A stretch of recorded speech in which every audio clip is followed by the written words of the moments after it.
ದಪ್ಪ ಸಣ್ಣ ಬಂದಿಲ್ವಾ ಇಷ್ಟು ಕುಯ್ಲಾದರೂ ಕುಡಿ ಸರ್ ಇದು ಏನಂದರೆ ನಮಗೆ 12ನೇ ಕುಯ್ಲು ಗಂಟೆ ಯಾವುದೇ ರೀತಿ ಏನು ತೊಂದರೆ ಆಗಲಿಲ್ಲ ನಮಗೆ. 12ನೇ ಕುಯ್ಲು ಗಂಟೆನೂ ನಾವು ಒಂದು ಹಣ್ಣಂತೂ ಐಸ್ಲಿಲ್ಲ. ಹಣ್ಣು ಐಸ್ಲಿಲ್ಲ. 300 ರೂಪಾಯಿ 250 ರೂಪಾಯಿ ಬಾಕ್ಸ್ ಇದ್ರು ಹಣ್ಣು ಐಸ್ಲಿಲ್ಲ. ಯಾವಾಗ 12ನೇ ಕುಯ್ಲ್ವರೆಗೂ. ಅನಂತರ ಐಸಿದೀವಿ ಸ್ವಲ್ಪ. 12ನೇ ಕುಯ್ಲ್ ಮೇಲೆ ಸ್ವಲ್ಪ ಐಸಿದೀವಿ ಅಷ್ಟೇ. 12ನೇ ಕುಯ್ಲ್ವರೆಗೂ ಐಸ್ಲಿಲ್ಲ. ಅಂದ್ರೆ ನಿಮ್ಮ ಪ್ರಕಾರ ಈಗ ದಪ್ಪ ಸಣ್ಣ ಬರೋದು ಎಲ್ಲ 10 ಕುಯ್ಲ್ 12ನೇ ಕುಯ್ಲ್ ಆದ್ಮೇಲೆ 12ನೇ ಕುಯ್ಲ್ ನಂತರ ಬಂದಿದ್ದು ದಪ್ಪ ಸಣ್ಣ.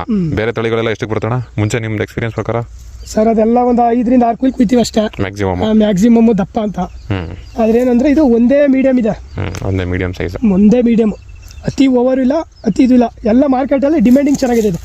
ಇಷ್ಟು ಕುಯ್ಲ್ ಆಯ್ತಲ್ಲ, ಏನಾದ್ರು ಮೆತ್ತೆ ಬಂತ ಹಣ್ಣು? ಇಲ್ಲ ಮೆತ್ತೆ ಇಲ್ಲ. ಈಗಲೂ ನೋಡಿ ಇಷ್ಟು ಬಿಸಿಲಿದೆ ಅಲ್ವಾ, ನೋಡಿ ಅದರ ಗಟ್ಟಿದೆ. ಇಲ್ಲಿ ಕ್ರಶಿಂಗ್ ನೋಡಿ ಗಟ್ಟಿದೆ ಇಲ್ಲಿ, ಕ್ರಶಿಂಗ್ ಚೆನ್ನಾಗಿ ಗಟ್ಟಿದೆ. ಇಷ್ಟು ಕುಯ್ಲಾದ್ರೂ ಗಟ್ಟಿದೆ ಸರ್, ಹಣ್ಣು ಗಟ್ಟಿದೆ. ಏನು ಪ್ರಾಬ್ಲಮ್ ಇಲ್ಲ. ಹಣ್ಣು ಚೆನ್ನಾಗಿದೆ, ಗಟ್ಟಿದೆ.